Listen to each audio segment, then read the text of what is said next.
and welcome to Atypical, the podcast. This is where we discuss and explore life from an atypical perspective.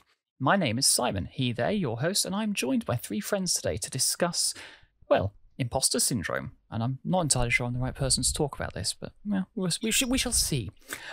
So with me are Marianne. Hello, everyone. Matt. Good evening. And a special guest this week is Kim. Hello. So yes, wonderful. Yes, our mysterious voice, we've managed to lock them out of the Discord channel. They may or may not return, it depends. But that was a mysterious voice in episode 2, so if you've not listened to episode 2 yet, you probably should, otherwise you won't get that joke. Anyway, so, it is, yes. So, imposter syndrome. We thought it'd be quite interesting to talk about imposter syndrome from a slightly more neurodiverse point of view. I am autistic and I have ADHD and dyslexia, and I've had some interesting things with PTSD in the past. Imposter syndrome is an interesting one, isn't it? I mean, I'm going to assume, have we all experienced it at some point, do we think? Oh, yes. Oh, yes. Yep, definitely. Yeah. All the time. I was on the train back from Scotland earlier on because I went and did the West Highland Way for my birthday because I'm completely insane, and apparently walking 180 something kilometres and doing a couple of mountains is the right thing to do when it's raining in April in the Highlands. But I did drink a lot of whiskey. Anyway, so I sat on the train and I looked up the history of imposter syndrome, and it's not a defined sort of medical or psychological concept within, what's the thing called they use in the US, the diagnostic Manual? something. Someone help me out here. DSM-5? That's the one, the DSM. Ooh. I mean, the one that until quite recently said that autism was a psychological disorder and being gay was a psychological disorder. I mean, yes. In which so I'm just a walking compendium of the things, but there you are. But yeah, no, so I was reading about it, and even though it's not recognised as like a formal psychiatric condition, the imposter idea has inspired so many studies, and the fact that it comes up a lot in careers pages, and I even found a 2009 Nature article on people's careers citing this phenomenon and talking about especially female scientists who had this like overwhelming fear of being found out. And this sort of made me sort of look into it a bit more as to who actually started talking about imposter syndrome in the first place. And I found these two clinical psychologists from the early 70s, Dr. Pauline Clance and Dr. Suzanne Ims. If I've mispronounced those names, I'm so sorry. But anyway, so I found this paper they'd written where they came up with these 3 defining features of what imposterism is. So the first one is the feeling that other people have an inflated perception of your abilities. Secondly is the fear that your true abilities will be found out. And third is a persistent tendency to attribute successes to other external factors, so luck or disproportionate effort, for example.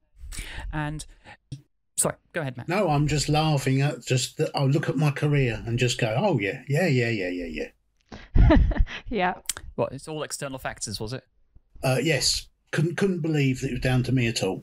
See, I find that quite ironic because I guess that's sort of that feeling that one is almost like a fraud kind of inspires us to greater effort and makes us work harder.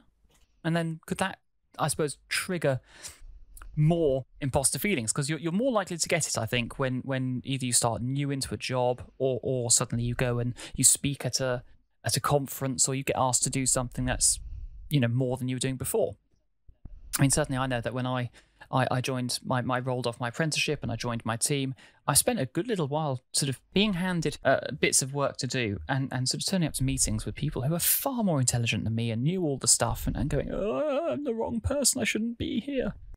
I don't know, what do we all think? I've never considered it as different levels of strength. Oh, I'm sorry, someone's got their hand up.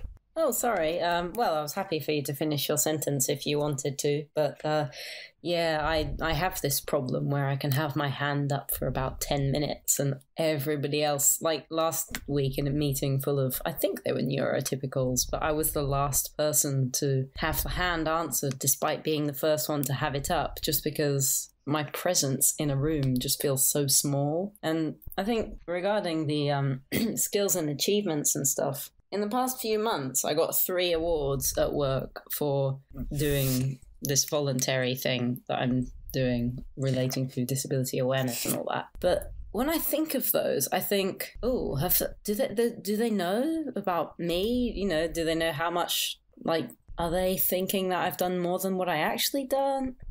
Or sometimes I feel like there is a part of me that doesn't trust those sort of awards, because it's like, maybe they don't know that I'm actually not that great or something. No, I can definitely relate to that in terms of kind of, I think I was just kind of a little bit like, oh, it's really sad just feeling really small in a room. That's what I kind of fixated on then. But yeah, I think the problem with sort of imposter syndrome is that it is always about kind of what you're thinking of yourself rather than, and you know, kind of questioning what everyone else thinks of you and like your expectations, what people think of you, which makes it really tricky. And you know, whatever evidence that you have, it still isn't really necessarily good enough or lives up to what you expect, I suppose. So even having those awards, you know, it's you kind of then still doubting yourself and knowing that. I think we're all talking about this syndrome, and we're all being, oh my God, who's going to talk? Because we're, you know, back to you cracking a joke about opening up with. Yeah, unfortunately, I think we've created our own situation for imposter syndrome. Should we be here talking about it? And the answer is yes, you should. I handpicked you because you are all awesome people, and so therefore I want to hear your experiences and thoughts. Yes, thank you. Everyone goes silent. Because I think, oh, he can't be talking about me. I'm not one of these awesome people. I'll keep quiet until someone else says thank you. Well, that's quite an interesting thing then, isn't it? Is that actually if you're experiencing a form of imposter syndrome, and I think we probably all are doing it consciously at the moment because we're talking about it. Yeah. What is a good way of dealing with that? You know, if someone then says you're really good at your job, does that help or does it make it worse? Oh, it's like two sides of the same coin. So, you know, like in those cartoons and stuff where you got the little white person on one side and the little red person on the other side. Like the one dressed in white is saying, oh, yes, you're good. And the one like dressed in red and stuff is saying, oh, you're terrible. You know, these people, they don't actually know that all you do is just sit on your bum all day or something. Or just thoughts like that. Or yeah, like part of you is going, oh, maybe I am all right. Oh, yeah, oh, thanks. And part of you is going, maybe they don't really know that I'm not actually that good. And they're just sort of imagining it. Yeah. Yes, yeah. Sorry, go ahead, Ken. Oh, yeah, I'm just trying to think. I think that's right. I think I agree in that it's kind of, I think it sometimes depends on where you are as well in kind of sort of, I don't know, where you are in kind of your, I don't know, it depends on what you're doing and where the imposter syndrome is coming from, I suppose. But in terms of, yeah, I guess if you're starting, for example, a new job and having that imposter syndrome, and then someone is telling you you're doing a really good job, you're amazing, that sort of thing, I feel like, you know, you might not necessarily believe some of that. You might just sort of be able to at least say, well, you know, I'm going to get better, you know, because I'm just trying to learn the ropes at the moment. And so that kind of confidence can be built. But I think if it's one of those things where your confidence has been knocked later on in your career journey and someone's telling you you're great and you know, your self-esteem is completely low at that point, I feel like it starts to feel like someone's saying that you're really good and you just don't believe it. That almost adds the more pressure and makes it feel a little bit like, you know, that you're actually putting on a complete mask and people don't actually see what you're doing or how you're getting on. And it can kind of just make you, I guess, feel worse for kind of having to reach out and ask for help because people think that you're doing great, but actually you might not be doing that great. And so that makes it a bit more tricky to go, actually, you know, I need a bit more help with this, or because you might then get found out. Yeah, I think also that some autistic people do inherently struggle to ask for help as well. Like it's innately a very difficult thing to do, even from childhood. And so you sort of sit there thinking, oh no, I'm stuck on this. And it's really difficult to reach out for the help. What were you thinking, Matt? The Simon was asking earlier, a calculated answer is I don't consider imposter syndrome to have any kind of strength or weakness. It's sort of there or it isn't. I don't see that. Yes, it helps you drive you on it does help you, drive you on, because, but the level of it doesn't change. So the deeper in you get, it's not like you're going to fall harder. It's just, you're just going to fall. And logically that it's not really going to happen. But that constant, one day someone's going to find out. I wonder if there might be not just a neurodivergent impact to this, because obviously I think we're going to come around to that. But I've got two people here might be better placed than me. Do we think there might also be a gendered thing to this? Because I did come across something called the Horner effect, which was written about, I think, in the 1960s by a doctor called Martina Horner, as part of her doctoral research. And she went around and asked male and female participants to write a story in response to a cue, which was either John or Anne finds themselves at the top of the medical school class. And Horner reported much higher rates of negative imagery in the stories written by women about Anne's success when compared to the men's stories about John's success. And she concluded that there might be some evidence that women feared success. Now, obviously, this was written about in the 1960s, and I would hope that second wave and third wave feminism has helped with some of that. But I mean, do we think there might be that something in there as well? So it's not necessarily just neurodiversity, but potentially gender as well. What do you think, Marianne? Yeah, so I think that, I mean, obviously I haven't tried living life inside a male-born body, but I think that according to some other people I know who are female, it does tend to be more that when they do get ignored or spoken over or interrupted, it can be more, the demographics can be more male interrupting female in some people's experiences, although it's hard to say sort of generally, but it's like, it can be also quite complex, not only gender, but also size. Like if you're a really 6'5" person who weighs 100 kilos and you want to start a conversation in a meeting room, your physical presence is also larger. And those tend to be average higher than your average female-born person. So there's also, I don't know if it's the quieter voice as well or the smaller stature and things like that, but it does tend to be sometimes that people are not taken so seriously. So what does Kim think? Yeah, I think I totally can understand that as well. So yeah, I was assigned, female at birth. I now kind of go by she, they pronouns, but present, as a female, as a woman, essentially.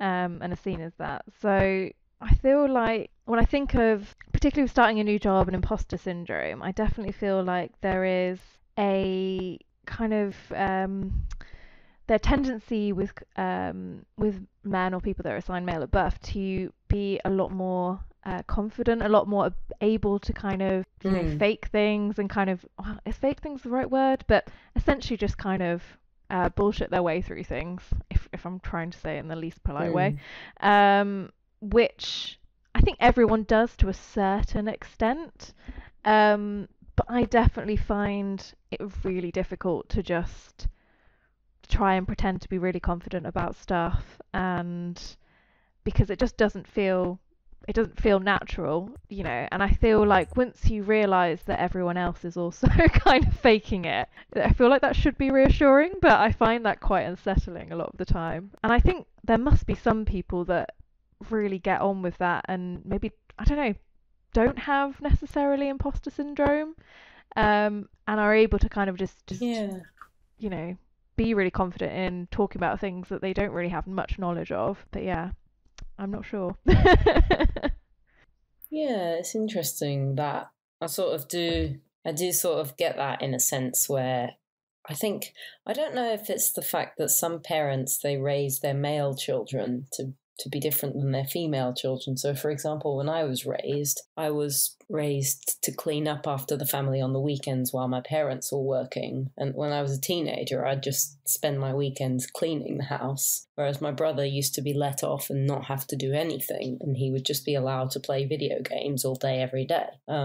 So some parents might have that subconscious attitude to the way they raise their children. So a good girl or a good child that is female would just be sitting there doing as they told, cleaning up, ironing, whatever, whereas the boy or whatever, the younger child or whatever, the parents have their own different preferences. Some of them, they might go more soft on some of the male children because there's that boys will be boys thing. And so some parents may not raise some children that are male in that sort of way, that they're so quiet and self-conscious, as opposed to the female children. But yeah, I guess that's only my upbringing, but maybe some other parents have similar upbringing styles. Yeah, I definitely think there is a tendency with kind of bringing up boys as to very much kind of encourage kind of being quite loud and boisterous, and actually just going, being potentially quite theatrical and actually being able to kind of talk quite confidently about stuff. And I think whereas, with girls it tends to be more actually questioning whether or not they're right about things. I definitely know growing up that I would often get into arguments with my brother and dad about things and would just basically be ganged up on and told to just be quiet because I wasn't really, right and things like that. So I definitely think that sort of upbringing has kind of played into me kind of keeping quiet about a lot of stuff sometimes. Yeah, I think in my case it was my mother and my brother. So my mother was that sort of, but my father was anti-racism, anti-sexism, anti-homophobia, and he was a really nice guy who said, "Why are you spending all your day cleaning?" "Well, mother will tell me off if I do not." That sort of thing. Whereas my mother was the one that, my boy is my precious baby, my lovely boy. I'm not going to teach him how to clean and all that. Nah, my girl can do that. The boy doesn't have to. But it's also probably a chance of who's born first, because whoever's born first might have to do way more than their fair share in some cases. But yeah, what do you think, Matt? I'm just making some notes. So only my mother was the female influence in my growing up. I had two brothers, a father and a mother, so I can't really, I've got no idea what it's like to be brought up a girl. I didn't have friends that close back then, so kind of keeping a little bit quiet here. I want to keep jumping in with things as well, but I'm frightened of being blamed for mansplaining and all of that sort of thing. No, you're all right. You're not a rude person. You never interrupt, so feel free to speak. It's one of those items in life when you just go, uh-oh, this is the time when I just keep quiet and walk away from this rather than getting any kind of involvement. But that I can't comment on what it was like to be brought up to be manly, because I never saw any evidence of what it's being brought up to be womanly. Yeah, it's the thing, is unless you've had both different types of childhood separately, it's hard to compare, because each gender has their own struggles. Like, for example, a man walks down the street, they might be slightly more likely to get mugged. A woman walks down the street, they might be slightly more likely to get assaulted physically in the private areas or whatever. Each person has their own sort of struggles, or each gender has their own sort of struggles that go with them. And it's hard to compare the two sort of struggles on each of the different experiences. Now, see, it's quite interesting because, again, the two psychologists I quoted earlier on, Dr. Clance and Dr. Ims, they did some more research, and they've been publishing for years and years and years. But I found some stuff that they argued by the mid-90s. They were saying that the sort of imposter syndrome phenomenon could actually be fostered in a child by parents who selectively value certain aspects of that child. So could be their attractiveness or their sociability, and undervaluing other things such as, say, intelligence. And so they posited that a child raised this way could build a kind of self-concept around the characteristics valued by their parents, and later resist attributing successes to virtues like, high intelligence that don't fit with that sort of parentally defined self-concept.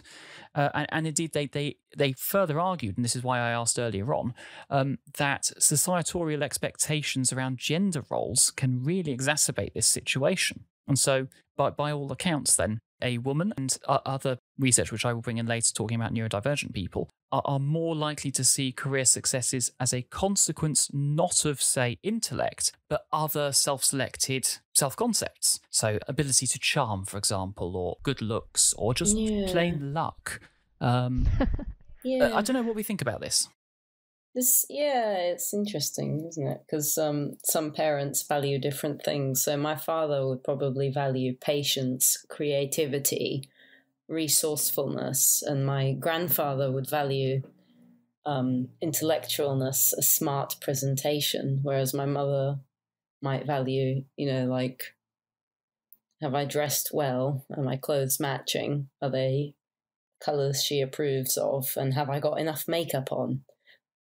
That sort of thing. So it's difficult because each parent has their own sort of ideal. Yeah, I feel like I'm kind of in my brain trying to now psychoanalyze myself based on this research. And I'm like, oh God, is this explaining everything about myself? But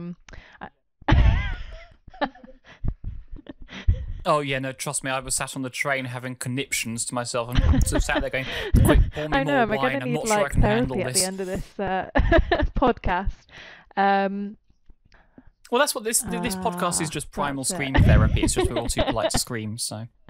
No, I've been clever now. Anyway, sorry, I've interrupted you. That's dreadful. So I don't lose my train of thought. So. Yeah. So yeah, what was I thinking? So I think with my family, thinking back, it was very much about, I don't think they necessarily place a huge amount of value necessarily on things like intellect, but it was mostly all about kind of just working hard and that sort of thing. I think that was kind of very much a generational thing, kind of you work hard and kind of you get what where you want to be and kind of get the career and all that sort of stuff. So I feel like, I've got a PhD, but I don't necessarily think of myself as being intelligent. I'm just like, I just worked hard. I worked hard for that, and that's why I got it. But, most people turn around to me and go, oh my God, that's amazing. You must be really intelligent. And I'm always like, not really. Just worked hard for it, really. So, yeah. Yeah, I think that's a nice attitude to have because it makes it sort of more accessible.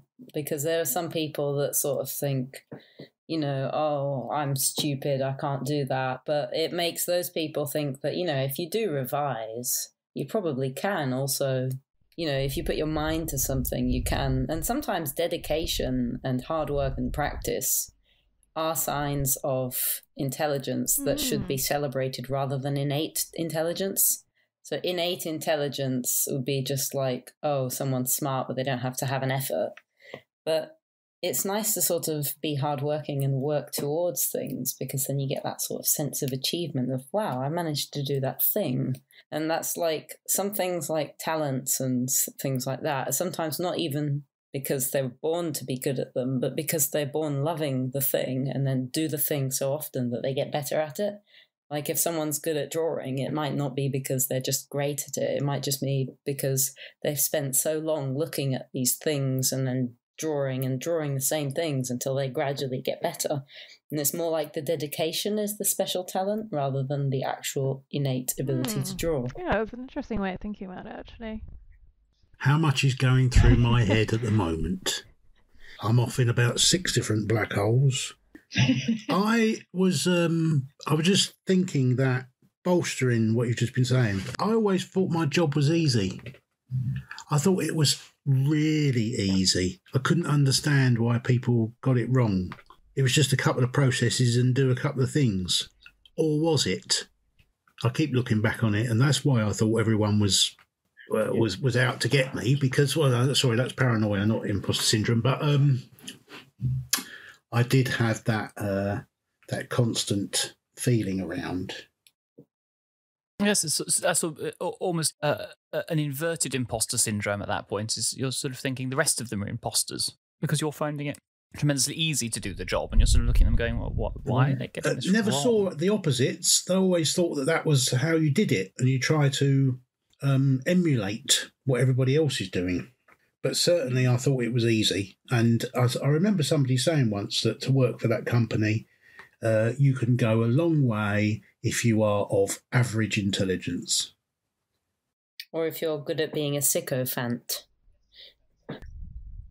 Well, that's an interesting one, actually. Yeah, sycophancy perhaps is one of those terrible things that does happen in most organisations and industries. But yeah, so I just, stevedore arms holding us back onto imposter syndrome again, because there's some fascinating stuff here we're going to come back to. But I made notes on the train and I'm going to get through them, damn it. Are we sort of, autistic people, are we worse at being sycophantic? Like, we don't, well, I haven't met an autistic person that's good at being sycophantic. I don't know, something about the fakeness. I think, no, because for me anyway, I think we tend to prefer reality and truth and transparency and things, mostly because it's really difficult to hold so many other things in your mind at once because we're too busy. We've got 6 different masks going on. We're trying to do the work we've been assigned. We're trying to listen to the person over there and avoid stimming. And I don't have time to blow smoke up people's asses. That's just, it's a very strange thing, and I don't get it because I don't understand the reason and benefit for it. If someone's done something well, great, I will give them that feedback and tell them that's great, it's well done, thank you. If they've done badly, I'm not going to tell them otherwise. I mean, I might be nice about it and go, okay, we can do better next time. Like, I'd say I'm very praising to everybody, like, regardless of whether they're a director or someone who's at my level or something. I'm not, like, sycophantic, but anytime someone does something well, I say, oh, thank you, that's a really good point. Oh, wow, that is great. Because I like you said, I like giving that feedback because, like, it might come across as that sycophant style, but it's actually genuine, and I've got nothing to gain from it other than I just want that person to feel happy. I think there is an element that they of have done something well. Being a people pleaser, right? But that's not the same as being sycophantic, right? Is that like another level sycophantic? Mm-hmm. Yeah, I think so. Yeah, it's like when you've only got something to gain and it is fake and it's like extra slime. Like, I've met a few sycophantic people and they're like, oh, hello, senior person. Oh, yes, I'll brush the floor while you walk in front of me. Oh, yes, oh, so much. Oh, it's so nice to see you. Or that sort of thing. Like, really buttering someone up. Like, you can feel or you can hear the butter knife with the slathering of just copious amounts of butter. Yeah, what are they called? Idioms, and people like us, we just sometimes visualize the idiom instead of always just exactly know what it's saying.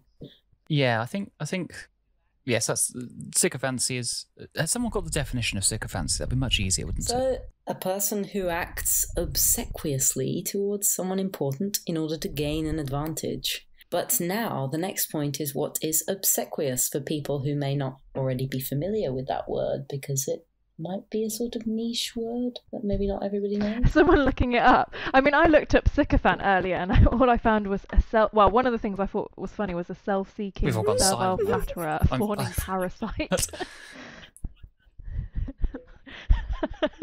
That's similar to the phrase that came to mind. Yeah, thank you, Marianne. Something like that.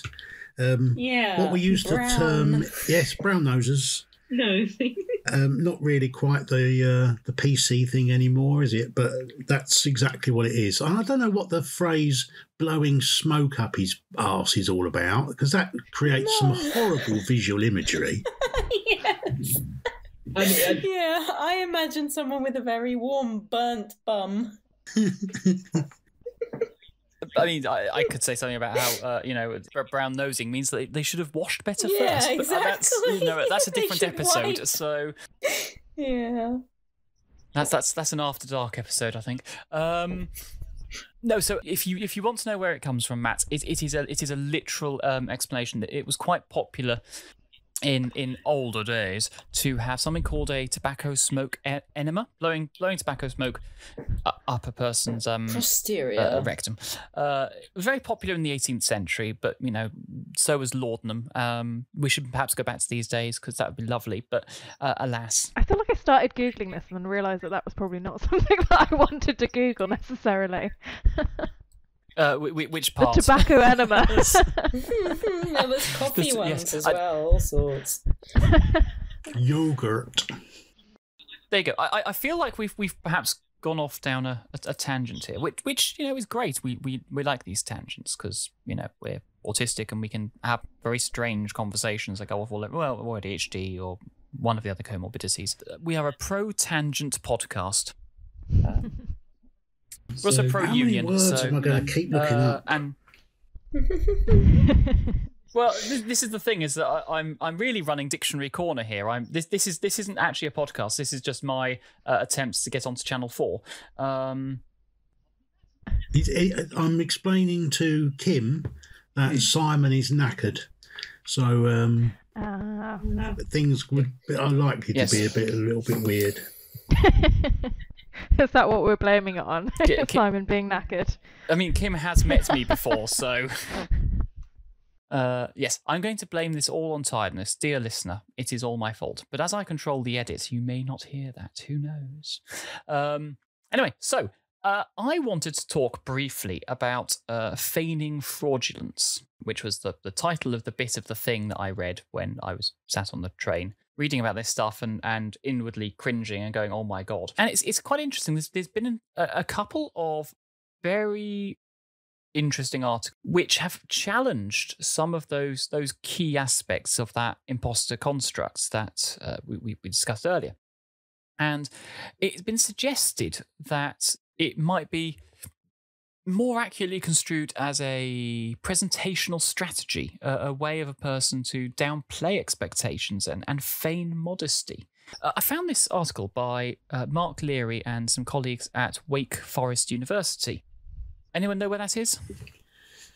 Not particularly. Winston-Salem, North Carolina. And they make the Winston cigarettes. Oh, to blow smoke up people's asses. Anyway, so Mark Leary and his colleagues at Wake Forest University in around 2000, actually, so quite an old article. But they saw the imposter phenomenon as something of an enigma, something where most of us have, I suppose, they posited that we might have an inflated view of our own ability and like to create the best possible impression. So perhaps that's why these, ubiquitous human traits are missing in people who get imposter syndrome. And so they did an experiment where they took people who were high scorers on an imposter scale and had rated themselves poorly, as you might expect, on things like intelligence or appearance. And they said they thought other people would rate them equally poorly. And so this appears to undermine one of those original 3 points on imposter complex, that fraudulent aspect, which is that people suffering from imposter syndrome believe other people rate their abilities too highly. So this study suggested that actually not only do you think you are a failure, you believe other people will also think it. And I think for me that is the critical part of my own understanding of an experience of imposter syndrome, is they're going to find out and they're going to know I'm not as good as other people think I am. And so there were further experiments which were done to look at this. And Leary and his team found that some high scorers on imposterism behaved, as you might expect, their opinions were public, but behaved differently when they thought their opinions were private. So, for example, when asked in public, high scorers on an imposter scale predicted they would do poorly on a fictional test that was invented by the researchers. But when asked in private, their own performance expectations were about the same as other participants who didn't, scale high for imposter syndrome. And I'm wondering if there is a public-private thing here related to imposter syndrome. Are we more likely to be imposters or suffer imposter syndrome or the phenomenon when we are doing something where we can be seen publicly as opposed to where we can't. What do you think, Matt? I'm trying to conceive that idea at the moment about the privately. What do you mean? What you mean? Kind of with family and with work, kind of those two separates. Yes, I suppose so. I mean, do you think you're more likely to deal with an imposter phenomenon in a public setting than you are just at home or with people you trust? Yes, but usually it's with people I either don't know well or don't know well enough. So do you think there is a neurodivergent thing coming into play there? You know, we often mask. I think it's a mask in a kind of a most way. open people. Yeah, you're doing the usual thing. You're cushioning the blow, aren't you?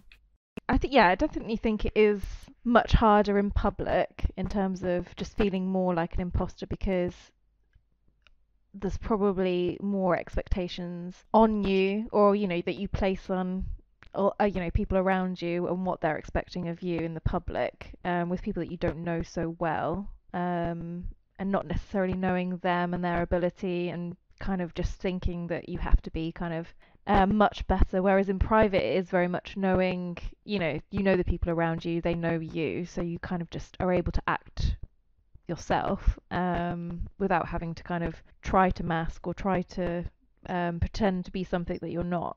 I definitely would agree with that. It's quite complicated, actually. I always tend to think that when people sort of give compliments or talk about performance and stuff, that they're probably just doing it to be polite or something. And I find I don't really know what my true self is, to be honest. Like, I don't really try and put up much of an act in general, but like at work, I'm sort of, that polite corporate style. Like, oh, hello, everyone. Yes, I'm good, thank you. How are you? Blah. What's the weekend like? Or I don't make those small talks, but I receive them and then I cooperate with them. It's difficult. So do you think that perhaps we sometimes will use an autistic mask to deflect from imposter syndrome or to control it, perhaps? Maybe to control it. Like, sometimes I would think to myself, oh, don't worry, nobody's going to judge you because they're all just, like, in their own little bubbles or anything. Like, when I'm presenting or doing or running a meeting or something, or speaking in front of lots of people, I'll just think things like, oh, don't worry, you're just one of many people. They're going to forget about you by the end of the day. Don't worry, they're not going to judge you harshly. And I try and use the logical analysis of the situation to try and override the imposter syndrome, if that makes sense. I can imagine myself standing in front of a load of other people and saying, hello there, I'm Matt and I'm an imposter. And just that alone of the constant voice over the back of my shoulder, don't do that, is enough to drive me on to not doing that. That's interesting. Kim, any thoughts? I think, I am sort of thinking about it. And recent starting of a job and kind of having to make that kind of that new connection with people, which was kind of, having worked in a previous job for kind of several years and not had to necessarily do all those new introductions in a new place. I think suddenly having to do that virtually and everything, I definitely ramped up the kind of masking and just being very bubbly and chatty, which I can be if I'm in a really good place, but when I'm not so good and I'm not feeling very confident, but I know that that's expected, that is definitely something that I ramped up hugely. So I feel like on one side I would probably outside of work be pretty much quite shut down and kind of not in a very chatty mood, and then have to kind of really do that kind of ramping up and kind of presenting in a very chatty, bubbly way, because the whole kind of premise really of kind of joining was to network with as many people as possible and to kind of get a good impression of yourself in that kind of half an hour meeting. So I definitely did mask massively on that, and I kind of got through it, but it was massive amounts of energy draining for sure. Yeah, I think it's an interesting way of looking at it. Yeah. Marianne, any thoughts on that? Yeah, I sort of agree with that, sort of the energy drain thing, because you're spending so much mental energy being friendly, polite. Like, I want the best for everyone, so the friendliness isn't really fake or anything, but like the effort that it takes to be around so many people. Sometimes when I get home, all I want to do is sort of talk about my day and then just not speak, and then just take in like videos or do whatever other relaxing thing. Like after just a day of the brain just becoming so hyperactive with, say hello to this person, say hello to that person, and be polite, be friendly. Do I look professional? Is my posture professional? Is my tone of voice? Is my facial expression? Like, it's so much to keep in check. Because like sometimes when I'm deeply relaxed, like not even thinking about anything to do with the way I'm presenting, I'll just be sitting on a chair doing what they call a man spread. Whereas when I come home, I can come and sit on the chair like a pretzel. I'm currently sitting cross-legged on my chair. I think I've had this discussion with Simon previously about sitting on chairs in non-typical ways. Yes, I do remember us both once. Back in the days when we worked in the same office, people sort of, are you two okay? So like having legs and sort of in odd positions on chairs and so, yeah, perfectly comfortable, thank you. No, going back to something you just said there, Marianne, it's I'm going to bring another thing in. I know it's terrible, isn't it? Have you heard of spoon theory? Oh, yes. I don't have the spoons. Mm-hmm. So I've been hearing this around and so forth, and I was at an NUS conference recently, and I was chatting with a very, very lovely person, and they actually explained the whole spoon thing to me, and it's a really lovely metaphor to basically describe the amount of mental or physical energy that a person just has during the day for activities and tasks, because you start the day with a certain amount of energy.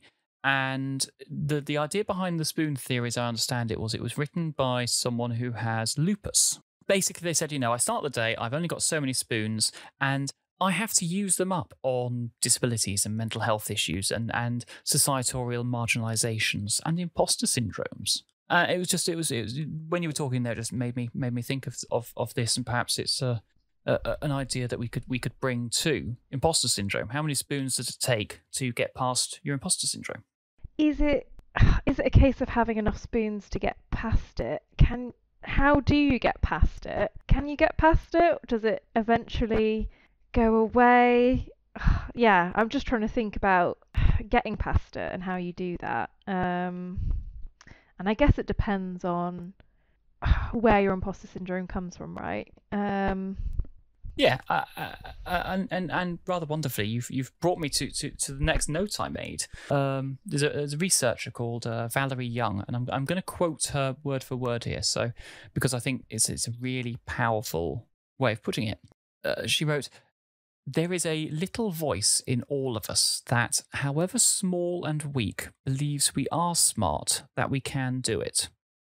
It's just that when we know that our work, and therefore we, as a person, will be judged, we start to second-guess ourselves, and our louder and more insistent imposter voice drowns out any semblance of self-assurance. Maybe I'm really not that smart.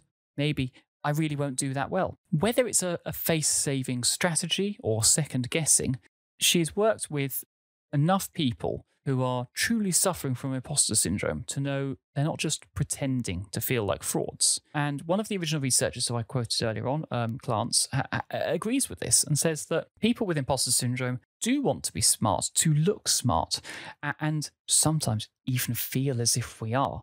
It's not that the imposter syndromes are there all the time, she says, but that in terms of self-presentation, the biggest disagreement that she had with some of the researchers who said, actually, it's not really that much, was that they're not looking at the continuum of feelings. So in all of the research that she and other colleagues had done over the last 40 years, they found that certain types of feelings can interfere. So taking a promotion or going after something that you have the skill set to do, but you're afraid that you can't.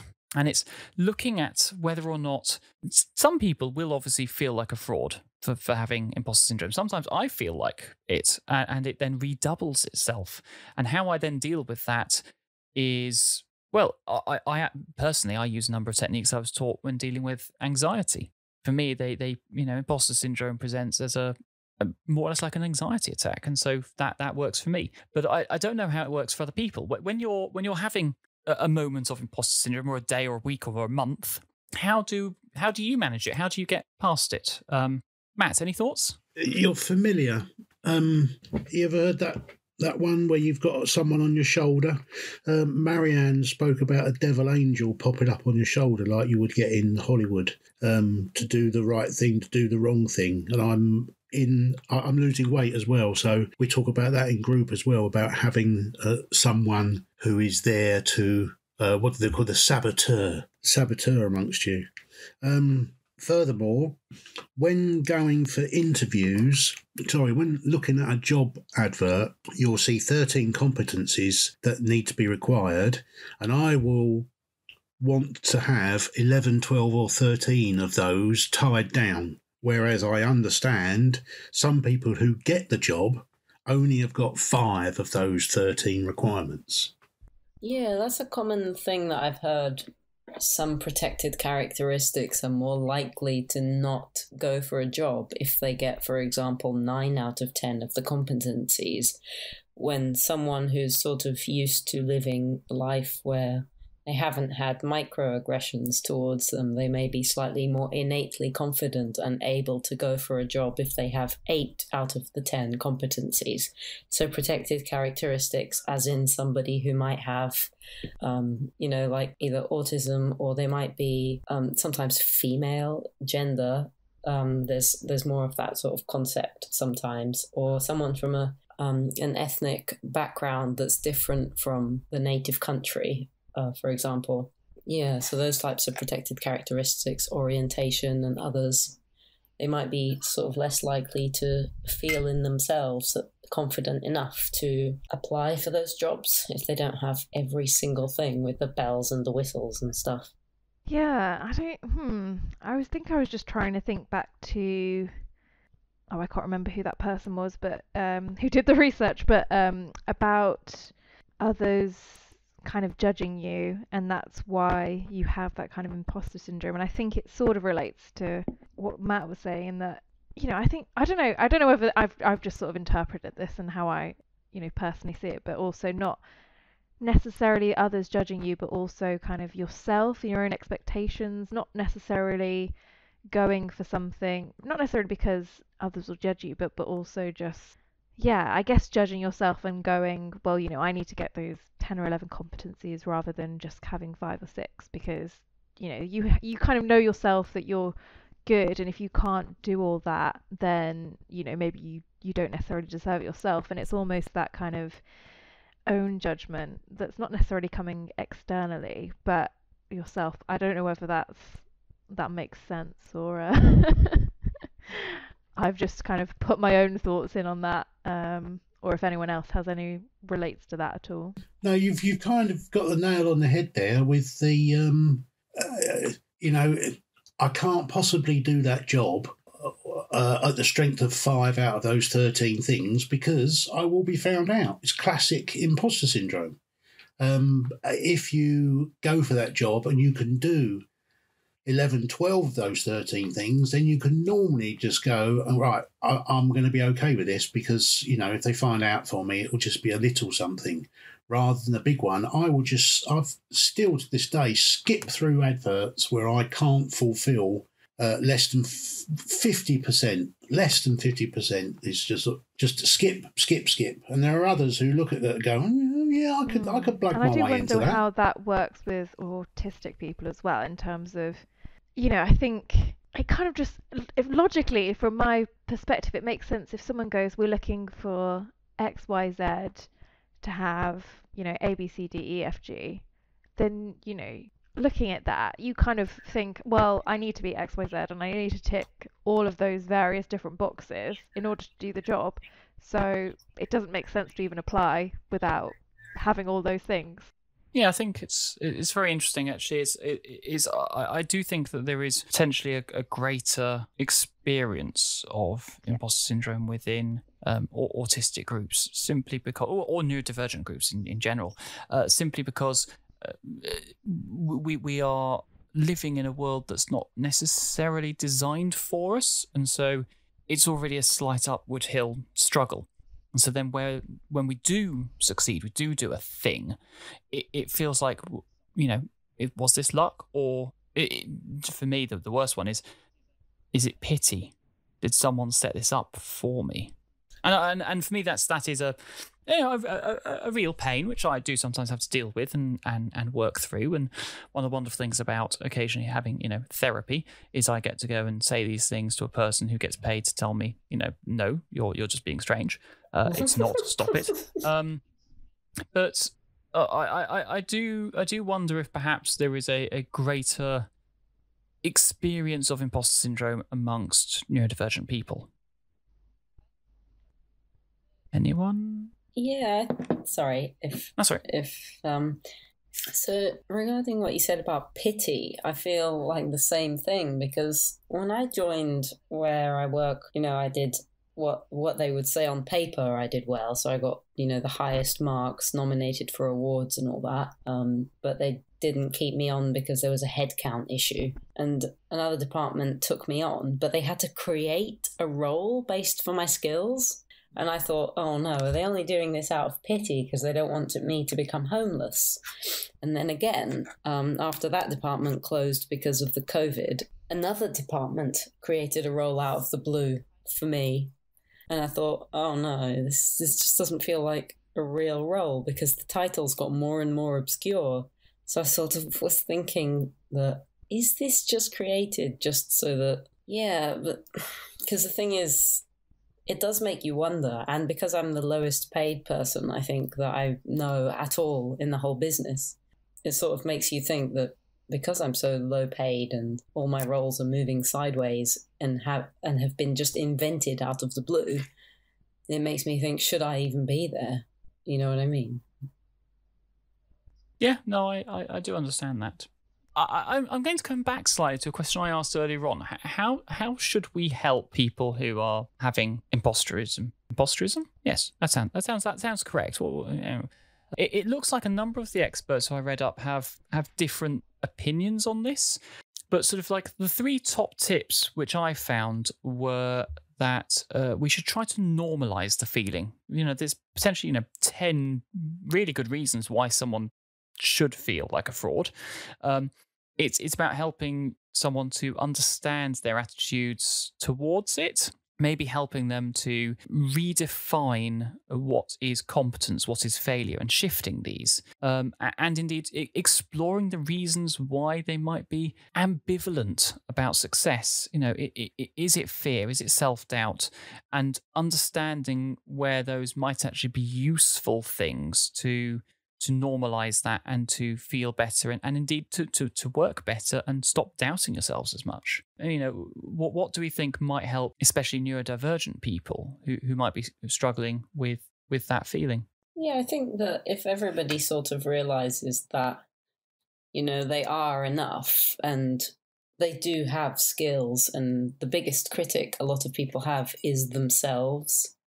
And at the end of the day, you're there doing your role or just existing in your chosen way or whichever way.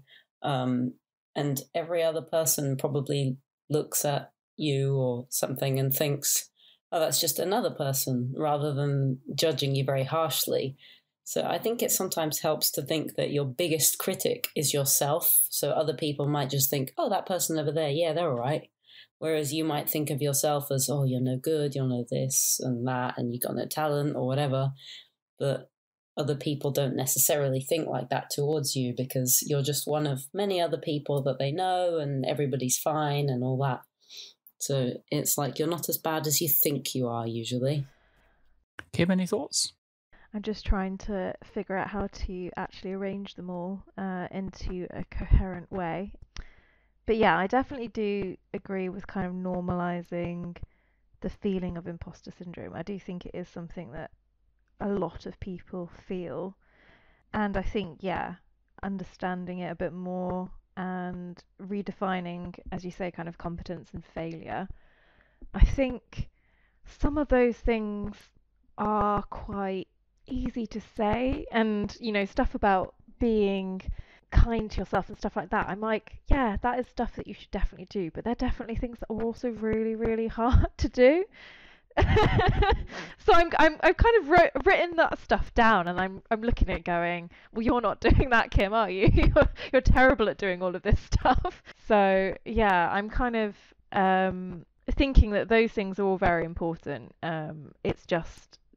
It's kind of like, I think if we just say do this, it's gonna sound like it's really easy, but obviously I don't think any of us would say that just saying those things means that it's easy to just get over imposter syndrome.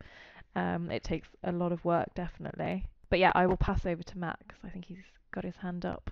Once it's known as a thing, once you've got something that goes on inside you, like the discovery of whichever scale of autism is relevant to each one of us. So recently, ADHD has become more of a thing for me. So once it's actually a thing, then you start to go, right, okay, so all of that stuff that I do makes sense because it relates to this. And now it's no longer, it's still a thing, but there's no longer a need to internalize it and to keep hold of it. Now you know it's a thing, you can deal with it as it comes to, because you can explain to somebody in the simple way of it's just imposter syndrome, rather than this not knowing about it, not knowing it's a condition, and yet having that is a terrible thing. And I don't know if you're familiar with Chicken Run, but Mrs. Tweedy convinces her husband that it's all in his head. It's all in my head. It's all in my head. That's gaslighting, isn't it? You're right there in saying that might be gaslighting. I hope. Yeah, I think I was just going to add on to that, in that I think the main thing from all of that is to kind of just not stay quiet with it all, and just to make sure that you are talking about it with people. I know that, I think probably a lot of people, not just neurodivergent people, do put on a bit of a mask, particularly in work with people that they don't necessarily know, and kind of present this way that they are in work and potentially outside of work as well. And that, if we, I think, all just kind of put up that kind of facade, then people kind of actually won't talk about it, and they won't actually no one will really work through it. I know as soon as you drop that, people tend to suddenly go, actually, wasn't really necessarily sure about this thing. And, you start to actually realize that a lot of people are kind of muddling their way through stuff. And I think that does help a little bit when you realize that other people are in a similar situation. I think especially in this kind of virtual world that we're in now, I think it's much harder, particularly knowing what is going on in other people's heads. And it's a lot easier to just, not even necessarily see what's going on and what other work people are doing, to actually go, okay, how do I compare to other people? Am I doing, a similar level, or, actually am I doing a lot worse? I think you kind of start to think, well, maybe I'm just doing a terrible job compared to everyone else, because you can't necessarily see or compare or ask or check in. So I think as much as possible, need to kind of try and have those conversations with people, and that are just kind of open and honest, really. Well, there you go. I think I can't really do any better than to build on what Kim has just said. It is perfectly normal to experience, and I think that if you do experience it, remember, you are not alone. We've all been there, and we'll probably all be there again at some point. I think it's important to take a step back when you are experiencing that. Take a breath for yourself and be critical and say, if I wasn't good enough, I wouldn't be here. I am here, therefore I am good enough. Very nice. Yeah. Right. So, any final thoughts before we wrap up and talk about what we're going to be talking about next time? I think some people's comments sometimes make it worse, because I was told last week that I do this in meetings. Yes. And I was told basically that I should keep quiet. I usually do mute myself, but sometimes I occasionally unmute to say yes, as in, I'm still listening, I agree. But I've been sort of told off that I should not be making any noise whatsoever, because people find it distracting, they find it derailing, and I should basically keep quiet. And I found that a little bit like, oh dear, maybe I am an imposter. Maybe I should just seep into the shadows. So yeah, when people do bring out the comments, it can be a bit hurtful. Oh God, I don't know. That sounds awful to just tell someone to keep quiet when you're obviously showing that you're interested and still engaged in the conversation. I don't know. I think I tend to be far more disengaged, certainly with kind of virtual chats, really. But I don't know, in terms of people saying things that are hurtful, I don't know, I have to come back to you, I think. I'm definitely sure that there are scenarios. I've probably just repressed the trauma in some way. Yes. I think I should probably add that we are not a pro-repression podcast, especially when it comes to trauma. Anyway, that does make me wonder, actually, whether or not trauma could be a reason why many neurodivergent people are more likely to experience imposter syndrome. What do we think? Yeah, that's a good point. Does anyone else scream when things are unexpected? Like when you hear a noise or when something's behind you, do you get like a second where you're absolutely terrified and you scream a bit? Or maybe opposite, I tend to freeze with things, so I probably just shut down, really. Yeah, I freeze when it's like assault sometimes. Like I have frozen in assault. But like if, for example, the boyfriend is behind me and then he makes a noise, I might go, ah!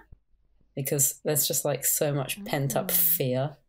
I'm going to be terrible and interrupt here, because this is fascinating. I think it's possibly something we can circle back to in another episode. But on the imposter syndrome point, so yeah, I think we've sort of had our final thoughts on it. It is perfectly normal. There's lots of different things that could potentially trigger it, and I think just finding a way of being able to deal with it in the moment, but also finding someone that you are comfortable enough with to tell them about it afterwards helps. I certainly have one or two people now who I trust enough to unmask in front of them and say, this happened today or yesterday or whenever it was, and I went and this is how I responded. And I find that by admitting it helps me then not to do it again in a similar circumstance. That's what works for me. I don't know about anyone else. Ooh. Yeah, I'm trying to think. I mean, I don't feel like I've necessarily completely solved how to get over imposter syndrome, but I think, talking to people and having someone to just go, how am I doing? And someone that you trust, that will be honest with you, because I think with imposter syndrome, just having someone go, oh, you're great, you're brilliant, and you're not believing that, you're generally not going to believe it anyway, but having someone, I think, that can just be truthful with you and help you through it is definitely helpful. I think, the thing I said before about trying not to be too hard on yourself, which I'm absolutely terrible at, but we'll say here as a reminder to myself almost, is, I think sometimes, and it's particularly happened with me, is that sometimes I think I just need to keep pushing and pushing because I'm not doing enough, because I have this imposter syndrome. I need to prove to myself and everyone else that I am actually good enough. And I think sometimes not pushing so much is better, and taking a step back, as you said before, and just actually giving yourself a break and, just looking at what you've done before and what you've accomplished, I think is the best thing you can do. But it's also really difficult. One day it will happen. But you can just keep doing it and hopefully it'll get easier. That's what I'm telling myself. It is about getting easier. Yeah. I won't say that you get the old adages of time is a healer and all that sort of thing. It's just time to get used to the way things happen. Yeah, it does get easier with time. Just the advice to somebody about imposter syndrome is that your mind will wander, your mind will go into some dark corners, but don't worry. Just keep hungry for praise and carry on doing well. Or not do well, and also just realise that that is also normal to sometimes just, make mistakes, and everyone makes mistakes. So, how you learn as well. On that note, I think I might call it to a close. We've been casting for a little while. I don't know about anyone else, but I'm somewhat tired. Thank you, everyone, for joining me and for that discussion. It was enlightening to me, if no one else. So next time, episode 4. Wow, this is our 3rd episode. So episode 4. I was thinking we could continue in this sort of general vein and talk about perhaps masking and external presentation. What do we think? I like that subject. Marvellous. Well, that's what we'll do. Episode 4, masking, and I'm sure we'll do something. Again, thank you so much indeed for joining us today, Kim. It's been an absolute pleasure to have you. And I think we'll call an end to the podcast there. So thank you, everyone, and we'll see you again soon. Thank you. Thank you. Thank you very much. Most enjoyable.